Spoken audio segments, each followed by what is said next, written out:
Hare Krishna. Welcome to Bhagavad Gita study classes. आज असी session 10 कंदासी। So let's begin with our prayers.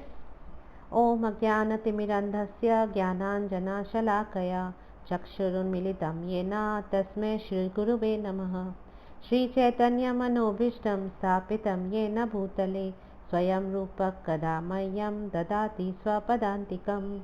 वन्देऽहं श्रीगुरु श्रीयुतपदकमलं श्रीगुरु वैष्णवांश्च श्रीरूपं साग्रजातं सहगना रघुनाथान्वितं तं सजीवं साद्वैतं सावधूतं परिजनसहितं कृष्णचैतन्यदेवं श्रीराधा कृष्णपादान् सहगना ललिता श्रीविशाखान्वितांश्च।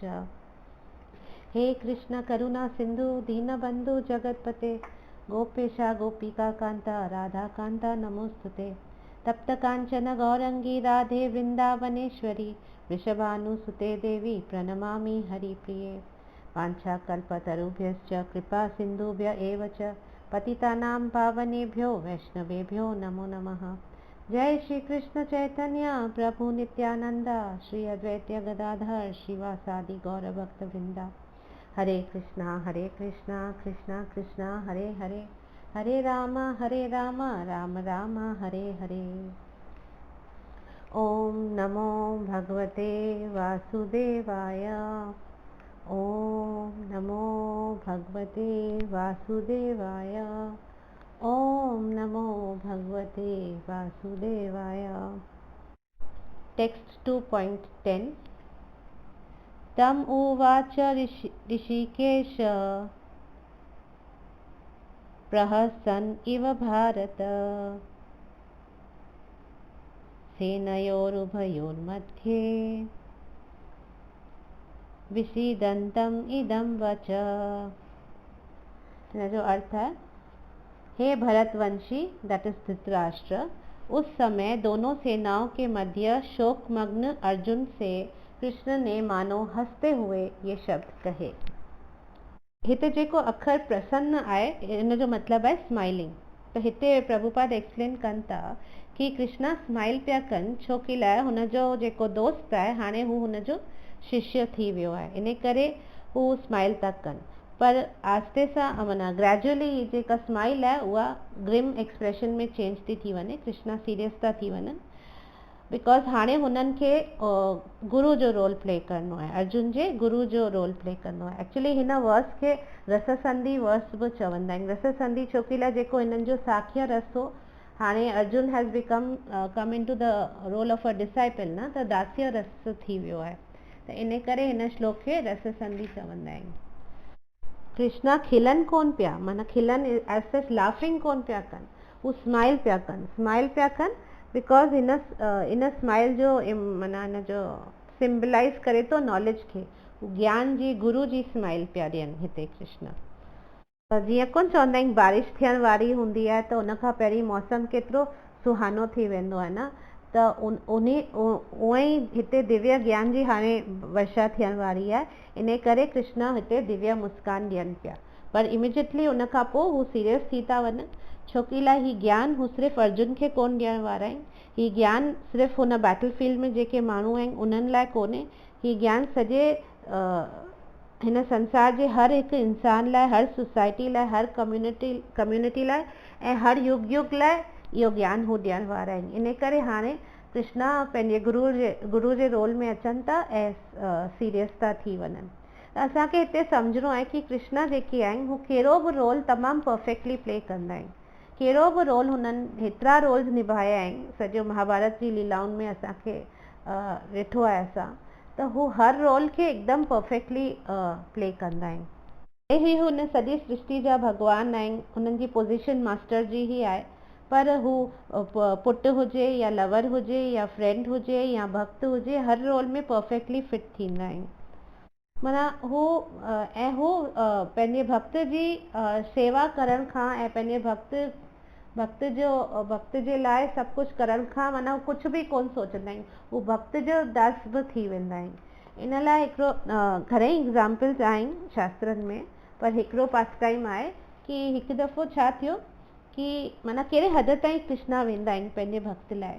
माना उहो रोल प्ले कंदा आहिनि कि हिकु दफ़ो जॾहिं महाभारत वॉर में दुर्योधन गुस्सो थी वियो हो भीष्मा खां ऐं हुनजे कैंप में माना हुनजी टेंट में वञी करे हुनखे चयईंसि कि मूंखे त हाणे शक पियो थिए कोन कि तूं मुंहिंजे पासे आई कि हुननि जे पासे आई, तूं सॼो होल हार्टेडली फाइट कोन पियो करी ऐं अञा ताईं तूं हुननि लाइ माना सॉफ्ट कॉर्नर ठही ऐं मुंहिंजे पारां तूं सवली तरह विड़ी कोन पियो। मेरे भीष्मा खे ॾाढो इंसल्ट कयईंसि ऐं बुरो भलो इनडायरेक्टली चयईंसि त भीष्मा खे बि ॾाढो गुस्सो अची वियो ऐं चयईं कि ठीकु है हाणे माना ॾाढो बुरो लॻी वियसि त चयईं ठीकु है सुभाणे मां 5 ई पांडवनि खे मारे ख़तमु करे छॾंदसि। त इहा ॻाल्हि जॾहिं द्रौपदी खे ख़बर पई त हू ॾाढो वीचारी परेशान थी वई बिकॉज भीष्मा में ओतिरो पावर हो, हू करे सघे हा।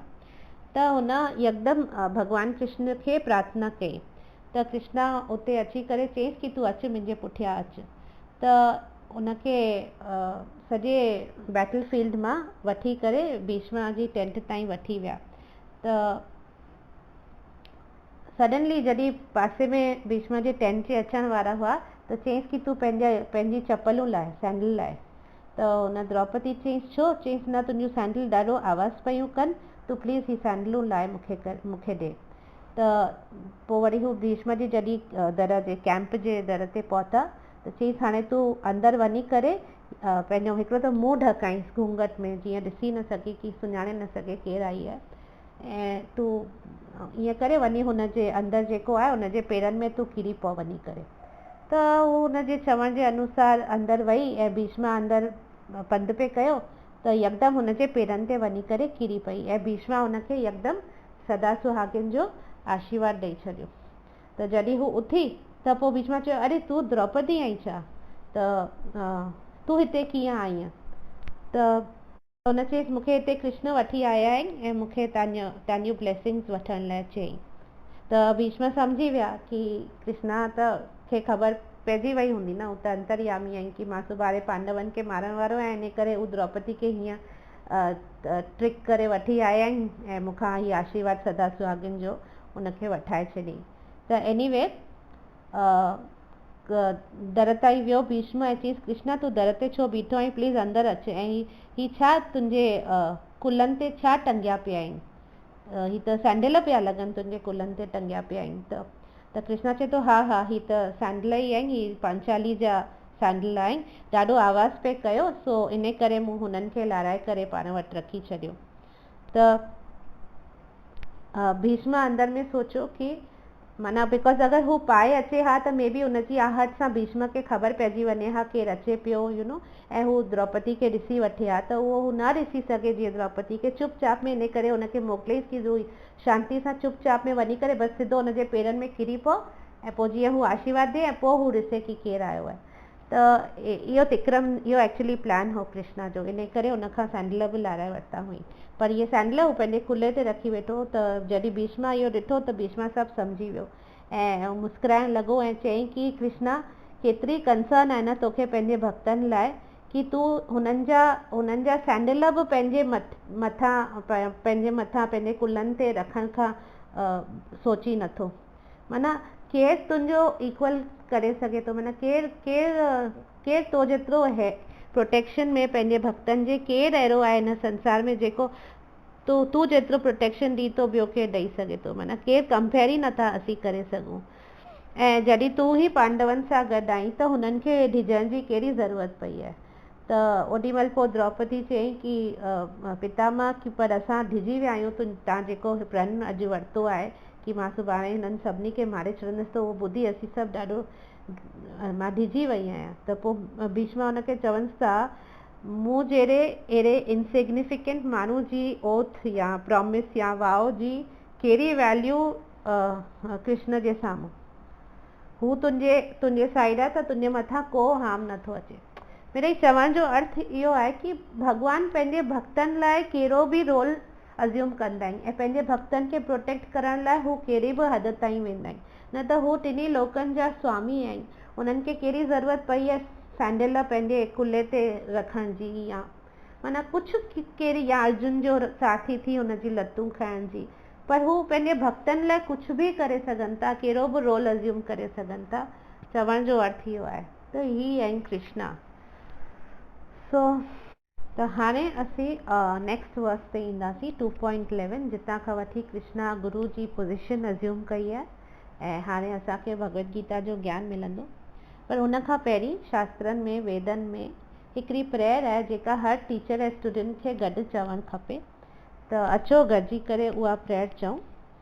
ओम सह नाववतु सह न भुनक्तु सह वीर्य करवावहे तेजस्वी नावधीतमस्तु मां विदिशावहे। ओम शांति शांति शांति। हिन जो अर्थ आहे ओम सह नावतु माना Om may we all be protected, असां सभिनी खे प्रोटेक्शन मिले। सह न भुनक्तु माना may we all be nourished, असां सभिनी खे नरिशमेंट मिले। नरिशमेंट माना ख़बर अथव न, पोषण मिले। सो सह वीर्य करवावहे माना may we all work together with great energy, असां सभिनी में असां गॾिजी करे कार्य करूं, जेको ही ज्ञान वठण जो भक्ति जो गॾिजी करे इहो कार्य करूं विथ ग्रेट एनर्जी माना फुल एंथुजियाज़म सां, फुल जोश सां। तेजस्वी नावधीत मस्तु माना मे आर इंटेलेक्ट बी शार्पेंड माना मे आर स्टडी बी इफेक्टिव माना असांजी बुद्धि सही हुजे, शार्प हुजे ऐं असीं जेको बि पढ़ूं पिया उनजो इफेक्ट थिए। मां विदिशा वहे मां विदिशा वहे जो मतिलबु आहे कि let there be no animosity amongst us माना असां में को बि एनवियसनेस न हुजे, असां में को बि हिक ॿिए लाइ को बि वेर न हुजे, कॾहिं बि असीं हिक ॿिए लाइ घटि वधि न सोचूं। ऐं ओम शांति शांति शांति माना ओम पीस हुजे, शांति हुजे मुंह में, सृष्टि में ऐं सभु डिवाइन फोर्सिस में। सो ओम शांति शांति शांति। सो इहा हिकिड़ी प्रेयर आहे। ऐं ॿी हिकिड़ी प्रेयर आहे जेका प्रेयर त छा कृष्णा खे प्रणाम आहे, बिकॉज हाणे असां डायरेक्टली कृष्णा जे कमल मुख मां हुनजी भगवत गीता जी वाणी ॿुधण वारा आहियूं, जेको हुन सॼे सृष्टि लाइ ॾिनो आहे ऐं जेको सॼे शास्त्रनि जो सार आहे। त उन लाइ हिकिड़ो प्रणाम करे पोइ असां अॻियां वधूं था। श्लोक आहे मुखम करोति वाचालम पंगुम लंघायते गिरी यत् कृपा तमम वंदे परमानंद माधवम। इन जो अर्थ है कि जिनकी कृपा से गूंगे बोलने लगते हैं, जिनकी कृपा से गूंगे बोलने लगते हैं, लंगरे पहाड़ों को पार कर जाते हैं, उन परम आनंद स्वरूप श्री माधव की मैं वंदना करता हूँ। त हिते ई अर्थ आहे असां सभिनी खे इहो प्रे करणु खपे। छोकी लाइ जॾहिं चवनि था जीअं कि जंहिंजी कृपा सां गूंगा बि ॻाल्हाइणु शुरू करे छॾंदा आहिनि, जंहिंजी कृपा सां लंगरा वॾा वॾा पहाड़नि खे पार करे वेंदा आहिनि, उन परम आनंद ॾियण वारे माना ही वाणी सॼो असांखे परम आनंद ॾियण वारी आहे। त उन परम आनंद ॾियण वारे स्वरूप श्री माधव खे असां वंदन कंदा आहियूं, असां उन्हनि खे प्रणाम करूं था। So we come to verse 2.11। Shri भगवान उवाच अशोच्यान अनवशोचस्त्वं प्रज्ञावादांश्च भाषसे गतासुम अगतासुंश्च नानुशोचन्ति पंडितः। श्री भगवान ने कहा तुम पांडित्यपूर्ण वचन कहते हो, उनके लिए शोक कहते हुए हिंदी विकृत गड़बड़ है। श्री भगवान ने कहा तुम पांडित्यपूर्ण वचन कहते हुए उनके लिए शोक कर रहे हो जो शोक करने योग्य नहीं है। जो विद्वान होते हैं वे न तो जीवित के लिए न तो मृत के लिए शोक करते हैं। सो हिते हाणे अर्जुन सरेंडर थी चुको है। कृष्णा यकदम गुरु जी पोजीशन खणी सभिनी खां पहिरीं त हुनखे दरको थो ॾे, ही चैस्टाइज़िस माना हुनखे ज़बरदस्त दरको थो ॾे। हू अर्जुन खे चवनि था कि तूं हेतिरी अथॉरिटी सां हिकिड़े पंडित वांगुरु माना पंडित माना इंटेलिजेंट माण्हू, वाइज़ माण्हू, तो हेड़ो वाइज़ माण्हू वांगुरु बुद्धिमान वांगुरु तो हेतिरो ॻाल्हायो आहे ऐं हाणे तूं हीउ शौक़ु पियो करी जेको केर बि ॿुधी वारो माण्हू कोन कंदो। त इन एसेंस हू अर्जुन खे फूल नंबर 1 पिया चवनि कि तूं 1 नंबर जो फूल आहीं, ऐं उनखे इहो चई करे दड़को पिया ॾियनि।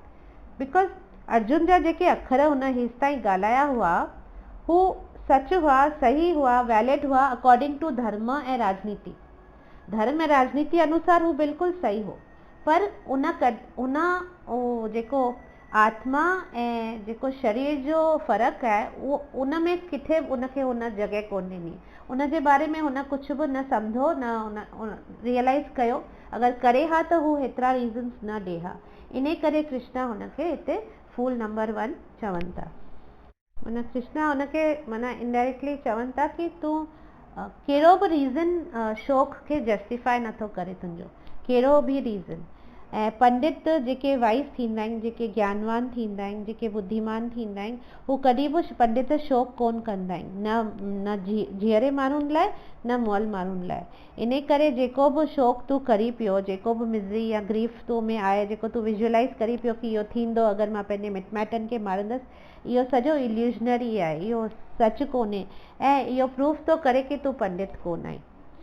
एक्चुअली पंडित जो अखर जो मतिलबु ईअं आहे कि पंड हिकिड़ो थींदो आहे संस्कृत में।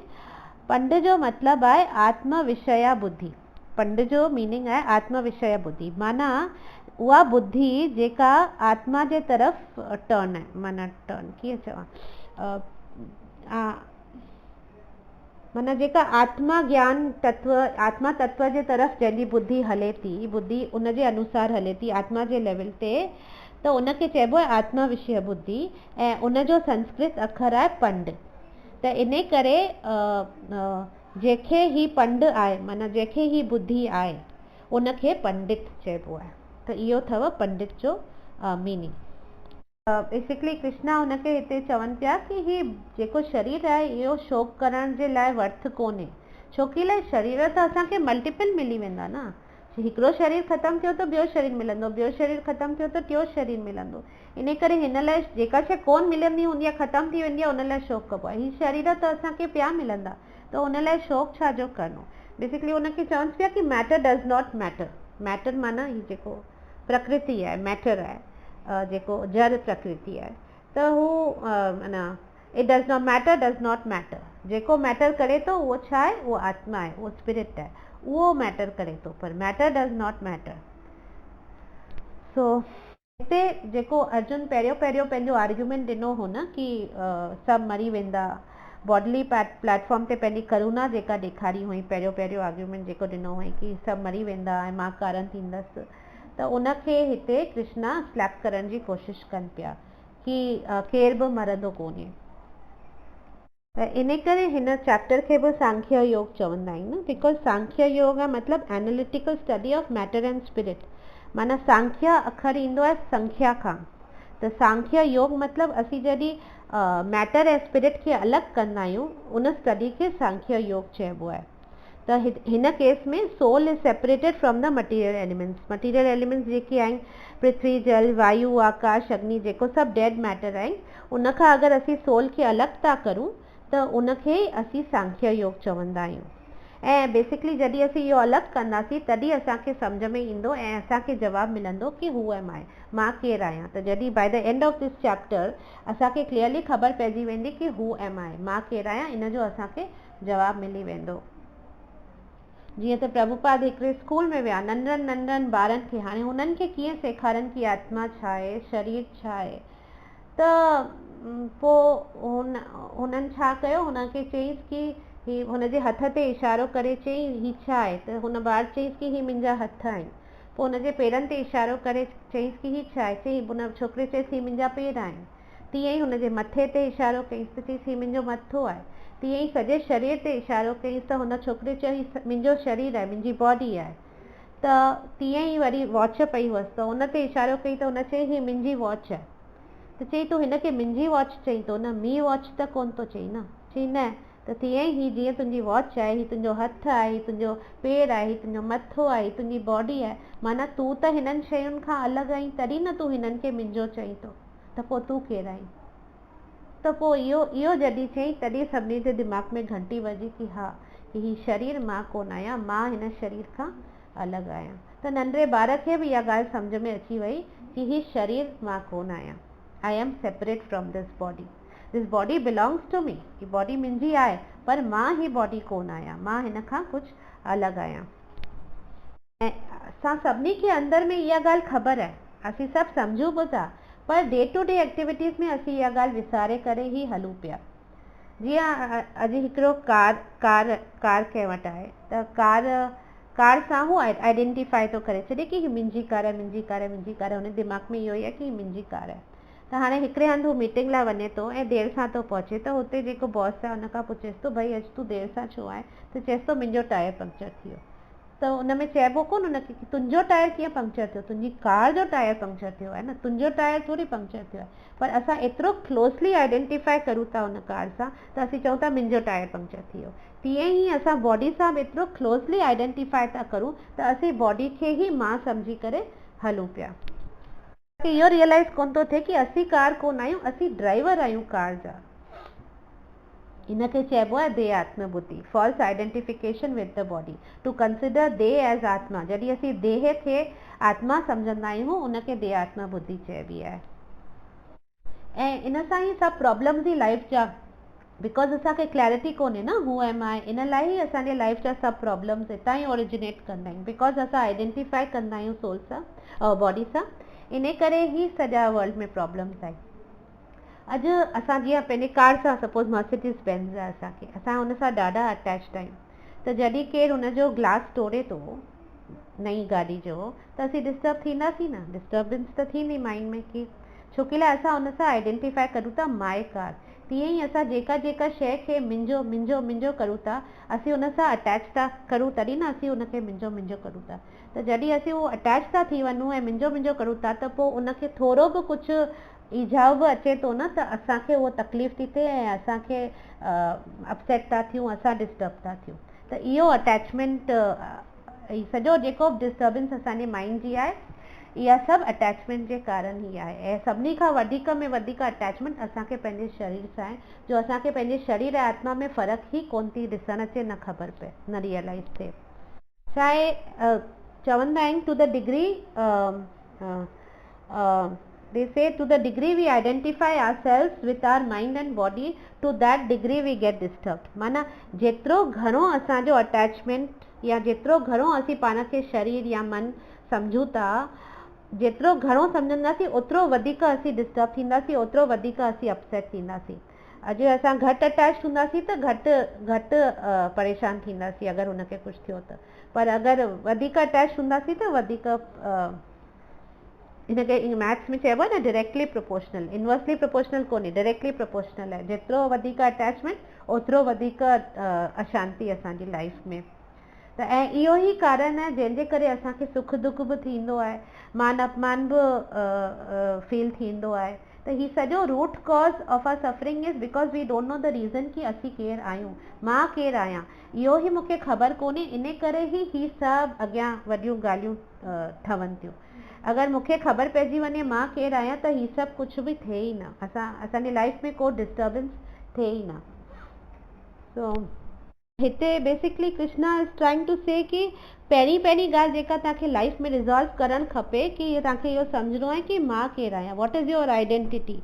बिकॉज ॿिया प्रॉब्लम्स असीं कॾहिं कोन था सॉल्व करे सघूं जेसि ताईं असांखे असां पंहिंजो रूट में क्लैरिटी कोन आंदी आहे। अॼु मैथ्स में असीं अगरि कुझु सम्स करूं था, अगरि फॉर्मूला में ई असांजे गड़बड़ी आहे त असीं केतिरो बि सही तरीक़े सां सॼो सम कंदासीं, पर शुरूआति ई असांजी ग़लति हूंदी त असांजो सम त रॉन्ग वेंदो ई न।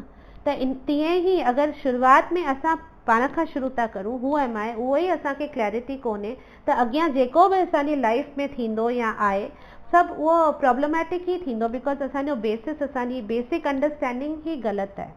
त इन करे दूध का दूध ऐं पानी जो पानी करणु तमामु ज़रूरी आहे। इन करे क्लियरली चवंदा आहियूं असीं कि अगरि तव्हांखे थोरो बि विश्वास आहे कि आत्मा थींदी आहे, ओके, अगरि तव्हांखे थोरो बि विश्वास आहे कि आत्मा थींदी आहे त पोइ असीं कुझु बि आध्यात्म जे बारे में ॻाल्हाए सघूं था, ठीकु है। पर अगरि तव्हां में थोरो बि विश्वास कोन्हे कि आत्मा थींदी आहे ऐं तव्हांखे लॻे थो हीउ शरीर ई सभु कुझु आहे, ऑल इन ऑल आहे, मटीरियल बॉडी ई सभु कुझु आहे, पोइ तव्हांखे टाइम न वेस्ट करणु खपे। पोइ तव्हांखे बसि कंटिन्यू करणु खपे पंहिंजे एंजॉयमेंट सां। ऐं पोइ जीअं चइबो आहे न, लिव लाइफ किंग साइज़। ऐं पोइ इन तरीक़े सां ई अगरि तव्हां जिया त पोइ लिव लाइफ किंग साइज़ मां अॻियां हली लिव लाइफ कैट साइज़ बि थींदो, डॉग साइज़ बि थींदो, रैट साइज़ बि थींदो। बिकॉज इन बुद्धि में असीं देहात्मा बुद्धि में रहियासीं त पोइ जन्म मथां जन्म, योनियूं मथां योनियूं त मिलंदियूं ई रहंदियूं ऐं असीं कॾहिं बि हिन चक्कर मां निकिरी कोन सघंदासीं। त हीअ जेको बि मैंटेलिटी रखी वेठा आहिनि कि लिव लाइफ किंग साइज़ ऐं जेको आहे अॼु आहे, जेको आहे ही शरीर आहे, त उन्हनि जो वरी अॻियां ईंदो आहे कैट साइज़ डॉग साइज़ बि। त anyway, who am I has to be resolve, इहो तमामु इम्पॉर्टेंट आहे ऐं इहो ई सांख्य योगा चइबो आहे। इनखे सम्झणु कि कीअं असीं आत्मा खे ॿियनि ॻाल्हियुनि मां अलॻि करे ॾिसूं ऐं सम्झूं। ऐं इहो असांखे हेल्प बि कंदो आहे टॉलरेट करण में। बिकॉज हिकु दफ़ो रियलाइज़ थी वेंदो कि असीं शरीर आहियूं ई कोन, त असां में टॉलरेंस बि ॾाढी वधी वेंदी। टॉलरेंस वधंदी त शांती बि वधंदी हर ॻाल्हि में, you know, there be peace everywhere. ही जेको संसार ठहियलु आहे, ही प्रकृति जेका बि ठहियलु आहे, इहा क्राफ्टेड इन ई तरीक़े सां आहे कि असांखे फ्रस्ट्रेट करे। हर ॻाल्हि अहिड़ी तरीक़े सां ई ठहियलु आहे कि अल्टीमेटली हू असांखे फ्रस्ट्रेट करे। त अगरि असां हुन सां अटैच थी मटीरियल बॉडी हुजे, मटीरियल प्रकृति जेको बि आहे, हुन सां अगरि असीं हिन अटैच थी हलंदासीं न, पाण खे अलॻि, पंहिंजी आत्मा खे अलॻि लेवल ते कोन रखंदासीं, त पोइ असीं पिया डिस्टर्ब थींदासीं ऐं पिया फ्रस्ट्रेट थींदासीं। हिकु दफ़ो असांखे ही सांख्य योगा सम्झ में अची वई न कि कीअं सोल हिकदमि हर ॻाल्हि खां अलॻि आहे।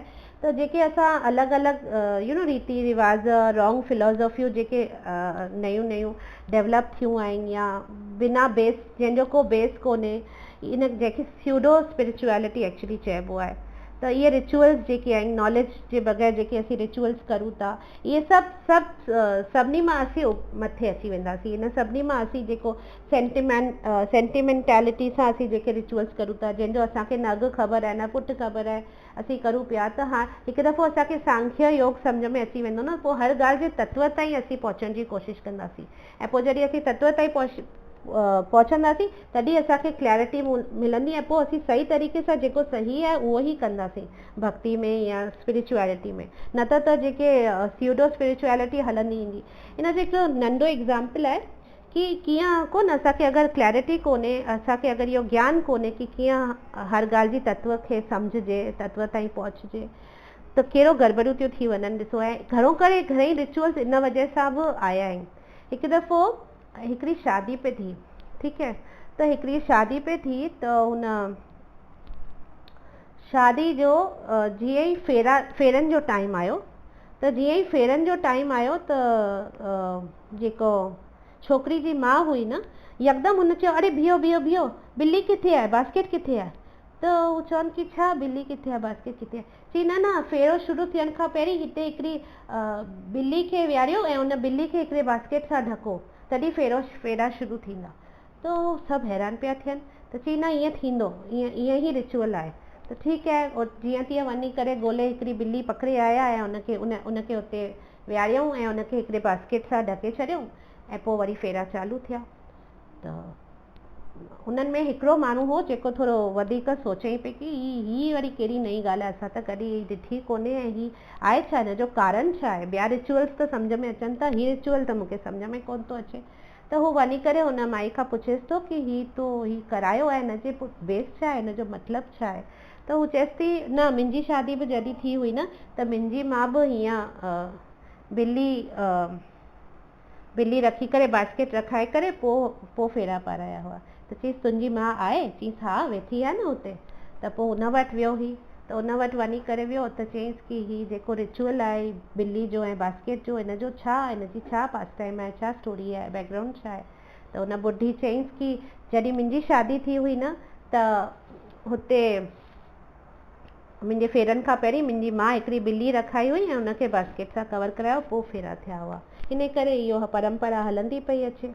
त पोइ मिड़ई जीअं तीअं रूट ऑफ द प्रॉब्लम ताईं पहुता जॾहिं, त ख़बर पई कि जॾहिं हुनजी माउ जी ऐं उनखां पहिरीं हुनजी माउ जी शादी थी हुई, मिड़ई घणेई मैटर हुआ वॾा सॾा, त ॻाल्हि इहा थी पहुती कि माना हुनजी जॾहिं ॿ पीढ़ियूं अॻियां अञा हुनजी शादी थी हुई त ओॾी महिल शादी में हिकिड़ी ॿिली घुसी वई हुई हॉल में, ऐं बिकॉज़ हू ॿिली घुसी वई हुई हॉल में, हू सभिनी हंधि मुंहुं पे मारी आई, खाधा पे किराई, माण्हुनि खे डिस्टर्ब पे कई, त ॾाढो डिस्टर्बेंस पैदा थी वियो हो।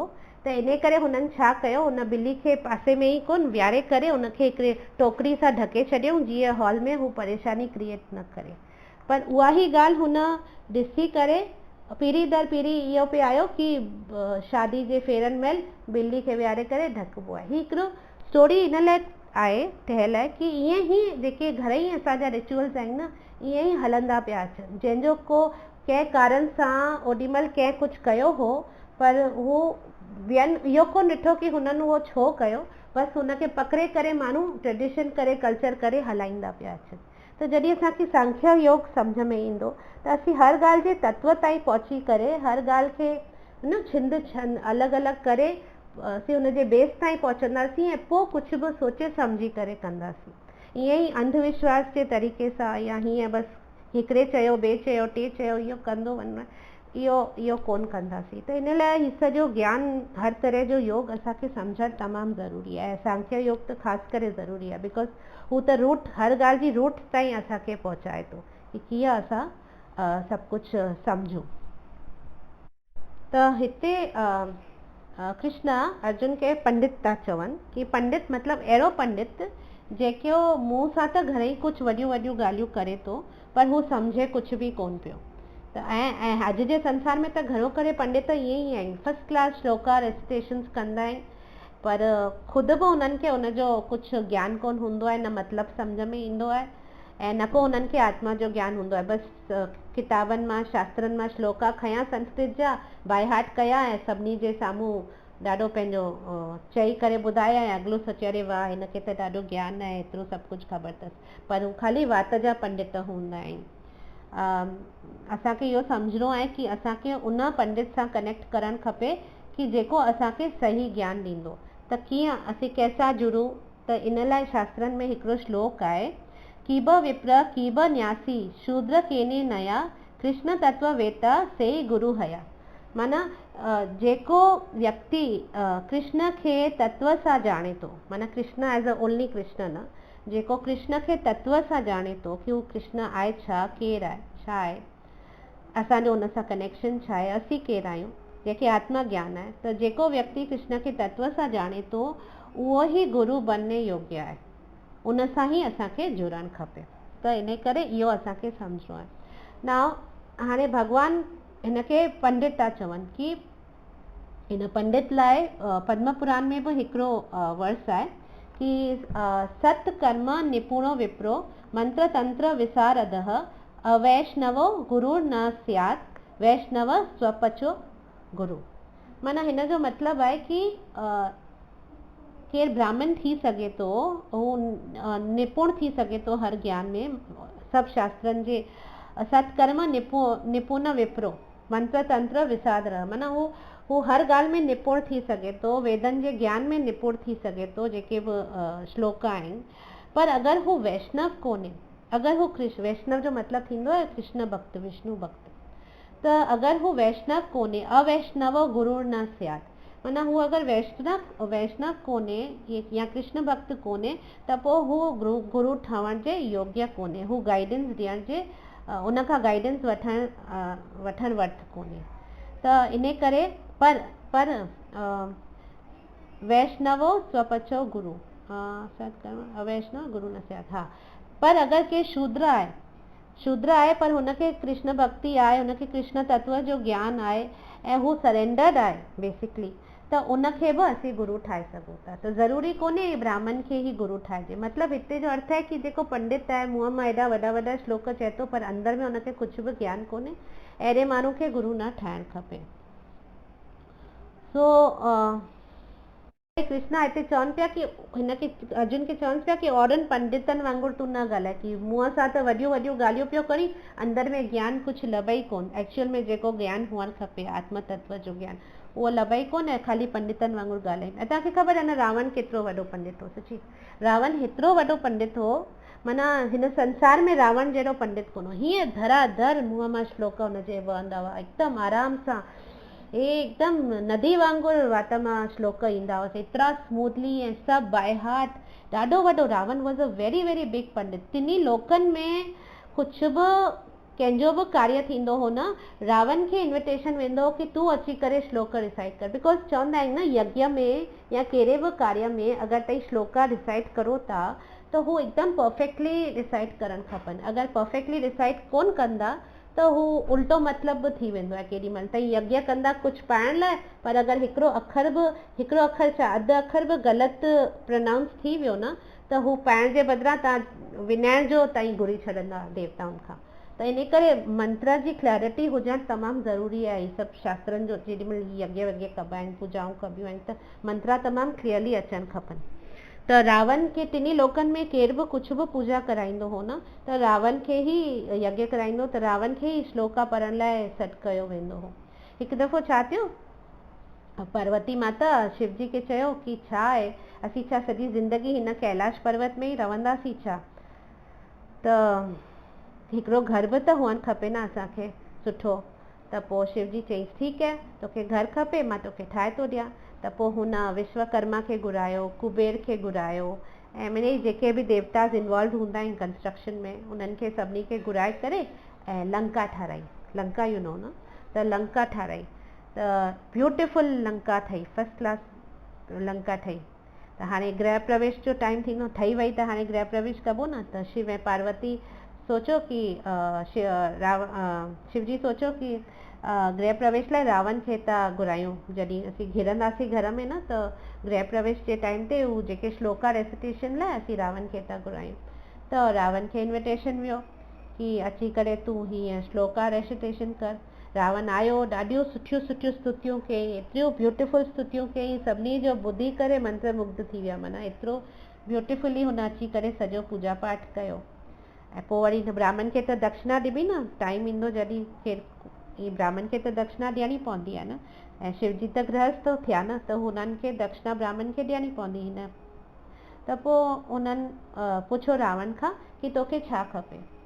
त जीअं ई हुन रावण खे चयो कि तोखे छा खपे, त रावण चयसि मूंखे इहा लंका ई खपे। त ईअं ई एक्चुअली रावण खे लंका मिली हुई। त बिकॉज हू त आहे त बेसिकली कैरेक्टर सां त डीमन ई हो न रावण, त हू माॻई लंका ई शिव जी खां घुरी वरिती। त शिव जी पार्वती वरी वापसि कैलाश। त इन करे रुगो श्लोक ॼाणण सां या पंडितनि वांगुरु उनखे प्रोनाउंस करण सां ई माण्हू ज्ञानी कोन थींदो आहे। अंदर में बि तत्व में बि माण्हू खे ज्ञान हुजणु खपे। त ईअं त रावण खे घणेई ज्ञान हो, पर कंप्लीट बेसिकली हिन संसार में एज इट इज़ जेको ॾिसूं त पंडित घणो करे सिर्फ़ु श्लोकनि जा ई पंडित आहिनि। हू श्लोक चवनि था ऐं अलाए शादी में मर्तबे जा श्लोक चवंदा हूंदा या मर्तबे में शादी जा श्लोक चवंदा हूंदा, त असांखे त कुझु ख़बर बि कोन पवंदी। बिकॉज हिन ज़माने में त कंहिंखे संस्कृत बि अचे कोन थी। त इन करे हू छा पिया चवनि, छा पिया कनि, असांखे कुझु ख़बर कोन्हे। त इहो ई कलयुग जो आहे सो आहे। पर इन करे तत्व ज्ञान, आत्मा जो ज्ञान तमामु ज़रूरी आहे। बिकॉज उन सां असां भक्त थींदासीं, ऐं भक्त थींदासीं त पोइ असांजा सभु कार्य सफल वेंदा। भले पोइ ओॾी महिल श्लोक पढ़ूं या न पढ़ूं, भक्ति में जेको आहे, भॻवान जो नालो जेको वठे थो, त उनजा सभु कार्य हूअं ई सफल थी वेंदा आहिनि। त हिते कृष्णा उहो ई चवनि था, तूं औरनि पंडितनि वांगुरु ॻाल्हियूं न कर, एक्चुअल में ज्ञान खे तूं सम्झ। So we come to 2.12. न त्व एवाहं जातु नाशं, न त्वं नेमे जनाधिपाः, न चैव न भविष्यामः, सर्वे वायम अतः परम। न जो अर्थ है, ऐसा कभी नहीं हुआ कि मैं न रहा हूँ या तुम न रहे हो, अथवा ये समस्त राजा न रहे हो, और न ऐसा है कि भविष्य में हम लोग नहीं रहेंगे। तो हिते क्लियरली ब पॉइंट्स अक्रॉस था अचनि कि इटर्नल है आत्मा इटर्नल माना हमेशा खां हलंदी आई है, हमेशा हलंदी रहंदी। ऐं इंडिविजुअलिटी ऑफ द सोल माना सोल ऐं भगवान अलॻि अलॻि आहिनि, इंडिविजुअलिटी अलॻि अलॻि आहिनि, हू मिक्स कॾहिं कोन थींदा आहिनि। अॻे बि हुआ, हींअर बि आहिनि ऐं अॻियां हली बि रहंदा। सो कृष्णा हिते चवनि पिया कि in the past I was Krishna, माना अॻे बि मां कृष्णा हुअसि, प्रेज़ेंट में बि मां कृष्णा आहियां ऐं फ्यूचर में बि मां कृष्णा ई रहंदसि। माना मां पहिरीं बि हुअसि, हींअर बि आहियां ऐं अॻियां बि मां इहो ई रहंदसि। पास्ट में तूं हुएं, हींअर बि तूं आई ऐं अॻियां बि तूं रहंदे। बेसिकली आत्मा जे कॉन्टेक्स्ट में पिया ॻाल्हाइनि। ऐं ही सभु जेके बि राजा हिते जमा थिया आहिनि विढ़ण लाइ, इहे सभु बि एज़ इंडिविजुअल्स अलॻि अलॻि जीव अॻे बि हुआ, हींअर बि आहिनि ऐं अॻियां बि ही अलॻि अलॻि ई रहंदा। त इटर्नल आहिनि बेसिकली। ऐं हिते एक्चुअली कृष्णा हू मायावादी फिलोसफी खे डिफीट था कनि। जे मायावादी फिलोसफी जेका निराकारवादी जेके थींदा आहिनि न, कि हिते कृष्णा ॿुधाइनि था कि असीं नित्य आहियूं, नित्य पहिरीं बि हुआसीं, हींअर बि आहियूं ऐं अॻियां बि हूंदासीं। ऐं पहिरीं बि असीं अलॻि अलॻि जीव ई हुआसीं, माना कृष्णा ई हुआ ऐं बाक़ी जीव ई हुआ। ऐं हींअर बि अलॻि अलॻि ई आहियूं ऐं अॻियां हली बि अलॻि अलॻि ई रहंदासीं। ईअं न मरण खां पोइ असीं मिक्स थी वेंदासीं। त जीअं हू निराकारवादी कोन चवंदा आहिनि कि पहिरीं भॻवानु निराकार हुआ, हींअर साकार रूप में आया आहिनि, वरी अॻियां हली वापसि हू निराकार थी वेंदा। त इन कृष्णा चवनि पिया मां पहिरीं बि हुअसि, मां माना कृष्णा, मां पहिरीं बि हुअसि, हींअर बि आहियां ऐं अॻियां बि मां इहो ई रहंदसि। त कृष्णा क्लैरिफिकेशन ॾियनि पिया पंहिंजे बारे में ऐं हर हिकु आत्मा जे बारे में। सो इहो क्लैरिफिकेशन असांखे हिन वर्स में मिले पई। त ही जेके बि फिलोसॉफियूं आहिनि निराकारवादियुनि जूं कि सोल्स मर्ज थी वेंदियूं आहिनि, पहिरीं सभु गॾु हुयूं, पोइ हिन जनम मिलियो, पोइ हिते अलॻि अलॻि रूप मिलिया, वरी मरण खां पोइ सभु मिक्स थी विया, त उन ॻाल्हि खे हिते कृष्णा चई करे सिधो डिफीट पिया कनि कि ईअं कुझु कोन्हे, अॻे बि सभु अलॻि अलॻि हुआ, हींअर बि आहिनि ऐं अॻियां हली बि रहंदा। सो बेसिकली नित्य आहिनि, सभु नित्य आहिनि ऐं सभु इंडिविजुअल्स आहिनि, सभु अलॻि अलॻि आहिनि। इन करे बिकॉज सभु अॻियां बि रहंदा ई, त इन करे उन्हनि लाइ शोक करण जो त को मतिलबु ई कोन थो थिए न।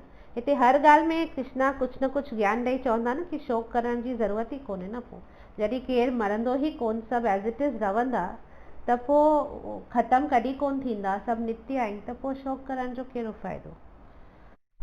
2.13 देहिनोऽस्मिन् यथा देहे कौमारं यौवनं जरा तथा देहान्तरा प्राप्ते धीरस्तत्र न मुह्यति।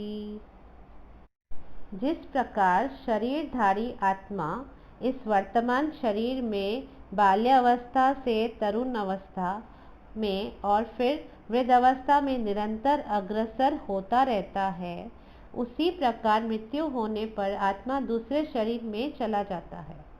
धीर व्यक्ति ऐसे परिवर्तन से मोह को प्राप्त नहीं होता। सो देहिनोऽस्मिन् यथा देहे, माना जीअं कि आत्मा कंटिन्यूसली पास थींदी आहे हिकु बॉडी मां ॿिए बॉडी में, जीअं कौमारम यौवनम जरा, जीअं कौमारम माना बॉयहुड जॾहिं थींदो आहे, नंढिड़ो माण्हू थींदो आहे, उन खां पोइ यौवनम माना यूथ में, ऐं जरा माना बुढ़ापो। त तीअं ई जीअं ईअं बॉडी चेंज कंदी आहे आत्मा, जीअं त असीं बॉयहुड मां यूथ में, यूथ मां बुढ़ापे में चेंज थींदा आहियूं, तीअं चेंज थींदी आहे। तथा देहांतरा प्राप्ति, माना ईअं ई आत्मा पोइ ॿिए देह खे प्राप्त कंदी आहे। धीरज तत्र न मुह्यति, ऐं धीरज तत्र माना जेको धीर माण्हू हूंदो आहे, जेको सेंसिबल माण्हू हूंदो आहे, सोबर माण्हू हूंदो आहे, हू हिन चेंज खे ॾिसी करे मोहग्रस्त कोन थींदो आहे, बेसिकली बिविल्डर कोन थींदो आहे। धीर पर्सन उहो थींदो आहे जेके परफेक्ट नॉलेज हूंदी आहे, जेके फुल ज्ञान हूंदो आहे कि ही आत्मा छा आहे, ही शरीर छा आहे ऐं परमात्मा छा आहे ऐं उन्हनि जो रिलेशन छा आहे, मटीरियल छा आहे, स्पिरिचुअल छा आहे। त ई सभिनी जो जेके ज्ञान हूंदो आहे हिन सांख्य योग जो, उहो माण्हू धीर हूंदो आहे। पोइ उहो माण्हू कहिड़ी बि ॻाल्हि ते शोक कोन कंदो आहे। हिते उहो ई कृष्णा हिनखे अर्जुन खे सम्झाइण जी कोशिशि कनि पिया कि तूं जेको सोची पियो कि भीष्म ऐं द्रोण खे मां मारे छॾंदसि, त भीष्म ऐं द्रोण त एक्चुअली ॿई आत्माऊं ई आहिनि, ऐं आत्माउनि जो त कॾहिं मृत्यु थींदी ई कोन्हे। मूं तव्हांखे जीअं हिकु श्लोक पहिरीं ॿुधायो कि हू नित्य आहे, त आत्माउनि जी मृत्यु त कॾहिं थींदी कोन्हे। Death is simply change of body, ख़ाली डेथ छा आहे, कि बॉडी चेंज थींदी आहे, उनखे डेथ चइबो आहे। ऐं हर आत्मा खे इहो त करिणो ई पवंदो आहे। भीष्म बि जीअं पहिरीं कुमार हो, माना छोकिरो हो, पोइ यूथ हो, यौवनम आयसि हुनखे, पोइ हू वरी ॿुढो थियो आहे, जरा थियईं, तीअं ई हुन पंहिंजी बॉडीज़ मटायूं आहिनि न, तीअं ई हाणे खणी मटाए करे ॿी बॉडी में वेंदो हली। त इन में त हेतिरो मोहग्रस्त थियण जी या शोक करण जी त ज़रूरत आहे कोन। कृष्णा असांखे हिते प्रूफ पिया ॾियनि सोल जी एग्ज़िस्टेंस जो। असांखे जेको स्पिरिचुअलिटी जा फंडामेंटल्स आहिनि हिते असांखे सम्झ में अचनि था कि कीअं सोल त आहे, आत्मा त आहे, हुनजो प्रूफ इहो ई आहे न। अॼु असीं कंहिंखे कीअं ॾिसंदा आहियूं न, चवंदा आहियूं अरे तूं केतिरो, सम्झ असां कंहिंखे 10 साल खां पोइ ॾिठो, कंहिं नंढे फ्रेंड आहे, हुनजे ॿार खे पहिरीं असां नंढे हूंदे ॾिठो, वरी हींअर 10-15 साल खां पोइ असीं हुनखे सपोज ॾिठो, अरे केतिरो वॾो थी वियो आहे, अलाह टाइम कीअं वञे थो हली, न ॾिस केतिरो वॾो, सुञाणप में ई कोन थो अचे। पर तंहिंजो मतिलबु थोरी आहे हू ॿियो आहे, हू उहो ई माण्हू आहे, ख़ाली हुनजी बॉडी मटिजी वई आहे। जॾहिं हू नंढो हो हुनजी ॿी बॉडी हुई, हाणे हू वॾो आहे त हुनजी ॿी बॉडी आहे, त बॉडी मटिजी वई आहे, बाक़ी हू अंदरि पर्सन त हू साॻियो ई रहियो न, थोरी हू ॿियो पर्सन थी वियो आहे। ऐं साइंस बि चवंदी आहे, ख़बर अथव कि साइंस जे हिसाब सां हर 7 सालनि खां पोइ असांजे बॉडी में जेके सेल्स आहिनि उहे रिप्लेस थींदा आहिनि नए सेल्स सां, every 7 years our whole body is changing. मूं तव्हांखे चयो न असांजी बॉडी त जड़ आहे न, मटीरियल आहे न, डेड आहे, ऑलरेडी डेड मैटर सां ठहियल आहे, पृथ्वी जल वायु आकाश अग्नि, त ही सभु डेड मैटर सां असांजी जेका बॉडी ठहियल आहे, इन में जेके सेल्स आहिनि हर 7 साले सभु सेल्स मटजंदा अथव बॉडी जा। All the cells of the body get changed every 7 years. पर इंसान आहे कि अञा ताईं ॿुधी में ॻाल्हि नथी वेहे कि ही शरीर असीं कोन आहियूं, असीं हिन शरीर खां अलॻि आहियूं। हिकु दफ़ो हिकिड़ो क्लास में लेक्चर हो, उन में सम्झाइण जी कोशिशि पे कयूं कि you are not this body, कि तव्हीं ही शरीर कोन आहियो। त उन खां वापसि में पुछनि था कि ठीकु है, अगरि मां ही बॉडी कोन आहियां त मां कंहिंजी बॉडी आहियां, माना बॉडी खां सवाइ सोचिणो ई कोन्हे कि माना बॉडी ई आहियां, एतिरो स्ट्रांगली असीं फिक्स थी विया आहियूं। त उहो असीं इमेजिन बि कोन था करे सघूं कि असीं बॉडी खां अलॻि आहियूं।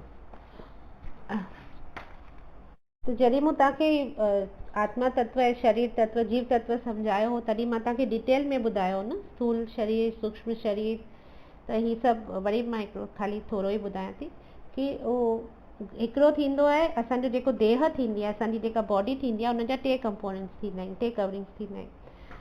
हिकिड़ी थींदी आहे ग्रॉस बॉडी, जेको असांजो स्थूल शरीर थींदो आहे, जेको पृथ्वी आकाश जल वायु अग्नि इन सां ठहियलु हूंदो आहे, माना अर्थ वाटर फायर एयर ऐं ईथर इन सां हूंदो आहे ठहियलु, 5 जेके तत्व थींदा आहिनि। तंहिंखां पोइ असांजो सटल बॉडी थींदो आहे, सटल बॉडी माना असांजो सूक्ष्म शरीर, इहो मन बुद्धि ऐं अहंकार सां ठहियलु हूंदो आहे। तंहिंखां पोइ हुनजो असांजी कॉज़ल बॉडी थींदी आहे, जेका अंदरि में उहा असांजी स्पिरिट थींदी आहे, या कारण शरीर जंहिंखे चइबो आहे, उहो थींदी आहे असांजी आत्मा। त जेका देहिन आहे उहा इम्पॉर्टेंट आहे देह खां, ही जेको असांजी ॿाहिरि बॉडी आहे इहा देह आहे, ऐं अंदरि जेको आत्मा आहे उहा देहिन आहे। त देहिन is more important than the देह, बिकॉज जीअं ई देहिन देह खे छॾे ॾींदी आहे न, त हू देह यूज़लेस थी वेंदी आहे, ऐं बिकॉज हू यूज़लेस थी वेंदी आहे असीं इमिजिएटली हुनखे we want to get rid of it, असीं हुन मां कोन, अञा केरु मरंदो ई आहे त बसि लॻंदो आहे फटाफट वञी करे इहा बॉडी खे साड़े अचो, छो ईअं लॻंदो आहे, जबकि हू अगरि हू बॉडी हुजे हा त असांखे हुन में केतिरो मोह हुजे हा, पर जीअं ई हू देहिन निकिरी वेंदी आहे हू यूज़लेस थी वेंदी आहे बॉडी। त इहो असांखे सम्झणो आहे। ऐं पोइ जेको हू देह थींदी आहे उहा या त जीअं ई देहिन या कॉन्शियसनेस या आत्मा निकिरी वेंदी आहे त हू राख थी वेंदी या मिटी थी वेंदी। त आत्मा बॉडी जी का वैल्यू कोन्हे, आत्मा जी ई वैल्यू आहे, बिकॉज आत्मा ई ऑल इन ऑल आहे, इहो असांखे सम्झणो आहे। त कोन जीअं चवंदा आहिनि कि जीअं माण्हू कपिड़ा मटाईंदो आहे तीअं ई बॉडीज़ मटाईंदो आहे। त बॉडी इज़ चेंजिंग, जीअं असांजा कपिड़ा पिया मटजनि त उन लाइ केरु शौक़ु कंदो आहे छा? कपिड़ा मटाइण महिल त पाण फ्रेश कपिड़ा पाइबा आहिनि त ख़ुशी थींदी आहे, त इन करे तीअं ई बॉडी मटजंदी रहंदी आहे। अॼु जीअं हिकिड़े 5 साल जे नंढड़े ॿार खां थी पुछो तुंहिंजो नालो छा आहे, चवंदो मेरा नाम बंटी है, पोइ वरी हू सम्झो 15 साल जो थी वञे, नेचुरली हुनजे बॉडी में चेंजिस था अची वञनि, हू यंग छोकिरो थो लॻे, ओॾी महिल तव्हां हुन खां पुछो तुंहिंजो नालो छा आहे त हुनजो थोरो टोन अलॻि हूंदो, माय नेम इज़ बंटी। पोइ वरी सपोज़ 25 साल जो थो थी वञे, शादी जो टाइम अथसि, थोरो अञा वॾो लंबो चौड़ो थी थो वञे, थोरो हाँ, टोन में अञा हुनजी आवाज़ में फ़र्क़ु थो अची वञे। ओॾीमहिल तव्हां हुन खां पुछो तॾहिं हू थोरो टोन ॿियो हूंदो, बॉडी बि आहे, पर हू चवंदो माय नेम इज़ बंटी। पोइ वरी हू 60 साले जो थी वञे, वरी तव्हां हुन खां पुछो व्हाट इज़ योर नेम, त हुनजो शरीर ॿुढो थी चुको आहे, बीमारी ग्रस्त थी चुको आहे, हू खंघे पियो, खंघे खंघे बि तव्हांखे इहो ई चवंदो न मुंहिंजो नालो बंटी आहे। पर कुझु बि आहे, हू शरीर केतिरो बि चेंज करे वियो, पर हू बंटी त बंटी ई रहियो न, हू त साॻियो ई रहियो न। तीअं ई बॉडी केतिरियूं बि चेंजिस अची वञनि, या हिकु बॉडी मां ॿी बॉडी में वञे हली, ॿी बॉडी मां टी बॉडी में वञे, आत्मा उहा ई रहंदी, हू बंटी साहिबु उहो ई साॻियो ई रहंदो। त आत्मा उहा ई रहण वारी आहे। इन करे असांखे रियलाइज़ करिणो आहे कि ही बॉडी सां असांखे अटैचमेंट कोन रखणी आहे, असीं एक्चुअल में आत्मा आहियूं ऐं उनजे बारे में असांखे सोचणो आहे। सॼो ॾींहुं असीं जेको हिन शरीर जे बारे में सोचूं था न, उहो ग़लति आहे, बिकॉज़ असीं उनजे बारे में सोचूं पिया जेको असीं आहियूं ई कोन, असीं त आत्मा आहियूं। त कृष्णा हिते सम्झाइनि पिया कि बॉडी जी कॾहिं डेथ कोन थी, एक्चुअली डेथ करे कुझु आहे ई कोन, डेथ जी डेफिनेशन ई असां ग़लति सम्झी वेठा आहियूं। बिकॉज शरीर बॉडी कैन नॉट डाई, छो कि लाइ बॉडी छा सां ठहियलु आहे, ही पंच तत्वनि सां ठहियलु आहे। उन खां पोइ अगरि अञा डिटेल में वञूं, ब्रेक डाउन ऑफ केमिकल्स करूं या साइंटिफिकली ॾिसूं, कैल्शियम बि आहे बॉडी में, फॉस्फरस बि आहे, हेमोग्लोबिन बि आहे, गोल्गी बॉडीज़ बि आहिनि। अॼु बायोलॉजी सभिनी कयो आहे त ख़बर आहे न छा छा बॉडी केतिरनि सेल्स सां, केतिरनि उनजा छा छा हुन में आहिनि, सभु उनजो ठहियलु आहे। फैट्स बि आहिनि, प्रोटीन्स बि आहिनि, बॉडी में हर शइ आहे न, हर तरह जो एलिमेंट, मिनरल्स, सभु कुझु आहे। त छा इहे ज़िंदा शयूं हूंदियूं आहिनि ऐं फिर पोइ वरी मरी वेंदियूं आहिनि? छा कैल्शियम पहिरीं ज़िंदा थींदो आहे पोइ वरी मरी वेंदो आहे? न, ही सभु जेको बि आहे, ही सभु अॻु में ई मरियल शयूं आहिनि, they are all dead matter. त जेका शइ अॻु में ई मरियल आहे, जेका शइ अॻु में ई डेड मैटर आहे, उनजी डेथ कीअं थी सघे? त ही बॉडी जेका आहे अॻु में ई सॼे डेड मैटर सां ई ठहियलु आहे। त जॾहिं हू ठहियल ई डेड मैटर सां आहे त बॉडी जी डेथ कीअं थी सघे? बॉडी त ऑलरेडी डेड बॉडी आहे, पर हू हलंदी फिरंदी इन करे ॾिसणु ईंदी आहे छो कि लाइ हुन में आत्मा आहे, छो कि लाइ हुन में जेका आत्मा आहे उन में उहा चेतना आहे, उहा चेतना सॼे बॉडी में फैलियल आहे, इन करे बॉडी हलंदी फिरंदी ॾिसण थी अचे। ऐं आत्मा जेका आहे उहा त हिकु श्लोक पहिरीं कृष्णा ॿुधाए छॾियो कि आत्मा त इटर्नल आहे, आत्मा त नित्य आहे, आत्मा जी कॾहिं डेथ कोन थींदी आहे। अॻे बि हू आत्मा हुई, हींअर बि हू आत्मा आहे ऐं अॻियां हू उहा ई इंडिविजुअल आत्मा ई रहंदी। त इन करे न आत्मा जी मृत्यु थींदी आहे, न बॉडी जी मृत्यु थींदी आहे, त पोइ मृत्यु कंहिंजी थींदी आहे? असांजे हिसाब सां त मृत्यु जी डेफिनेशन छा आहे कि का शइ पहिरीं हुई ऐं उहा शइ हींअर कोन्हे, इन करे माना उनजी मृत्यु थी वई आहे। पर हिते त शरीर त पहिरीं बि कोन हो अलाइव, त हींअर बि हू डेड आहे, पहिरीं बि डेड हो, त उनजी त मृत्यु थी कोन। आत्मा त पहिरीं अलाइव हुई, हींअर बि अगरि ही बॉडी छॾे थी तॾहिं बि आत्मा त अलाइव ई रहंदी, त पोइ उनजी बि डेथ कोन थी, त पोइ डेथ कंहिंजी थी? हिते एक्चुअली भॻवानु असांखे सम्झाइनि था कि जॾहिं आत्मा ट्रांसमाइग्रेट करे थी हिकु शरीर खां वठी ॿिए शरीर में, उनखे डेथ चइबो आहे। जॾहिं हिन शरीर मां निकिरी थी वञे न, त उनखे ॿिए शरीर में वञे थी, उन ट्रांसमाइग्रेशन प्रोसेस खे डेथ चइबो आहे। त हिते उहो ई कृष्णा चवनि पिया कि ही भीष्म, द्रोणा, ही बि त सभु बॉडी चेंजिस करे नंढा खां वठी वॾा थी आया आहिनि, हाणे ॿुढा थी विया आहिनि। हाणे हिन मां अगरि तूं मारे बि छॾंदे त हिननि जी आत्मा हितां निकिरी करे पाण हिननि खे नया शरीर मिलंदा, त हिन में हर्जी छा आहे? हिन में शोक करण जी कहिड़ी ॻाल्हि आहे? सो बेसिकली हिते कृष्णा सॼो इटर्नल नेचर ऑफ सोल खे हाईलाइट पिया कनि। त मॉरल ऑफ द स्टोरी इहो आहे कि असांखे पंहिंजे देह सां कोन अटैच थियणो आहे, देह आत्मा बुद्धि कोन रखणी आहे, असांखे पंहिंजे देह सां कोन अटैच थियणो आहे। अॼु जनक महाराज खे ख़बर अथव वैदेह चवंदा हुआ, वैदेह बिकॉज़ हू पंहिंजे देह खां परे हुआ, हू एतिरा डिटैच्ड हुआ। जनक महाराज हू ॾाढा वॾा भक्त हुआ न, त हू एतिरा पंहिंजे बॉडी सां डिटैच्ड हुआ जो हुननि जो नालो वैदेह हो, ऐं सीता जो बि नालो इन करे वैदेही हो, बिकॉज़ हुननि जी बॉडी सां अटैचमेंट कोन हुई। त इहो असांखे अटेंड करण जो इहो असांजो टारगेट हुअणु खपे कि असांखे कीअं पंहिंजे बॉडी सां अटैचमेंट हटाइणी आहे, बिकॉज़ डेड मैटर सां अटैचमेंट रखण सां त को फ़ाइदो ई कोन्हे न। असांखे सम्झणो आहे मां केरु आहियां, ऐं इहो जीअं जीअं असीं अॻियां श्लोक्स कंदासीं असांखे हिकदमि पिक्चर क्लियर थी वेंदी कि असीं केरु आहियूं। ऐं हिन बॉडी मां असांजो मोह ऐं अटैचमेंट सॼो निकिरी वेंदो ऐं असांजो एक्चुअल फोकस जेको असांजो सोल आहियूं असांखे सम्झ में ईंदो कि असीं उहो आहियूं, असां उनखे ई पाण स्टाव पिया करूं। जेको एक्चुअल में असीं ख़ुदि आहियूं उनखे असीं निगलेक्ट करे करे असीं ॿियूं सभिनी ॻाल्हियुनि खे इम्पोर्टेंस पिया ॾियूं। इहो सभु असीं अॻियां ॾिसंदासीं। So thank U very much. Hare Krishna, Hari बोल।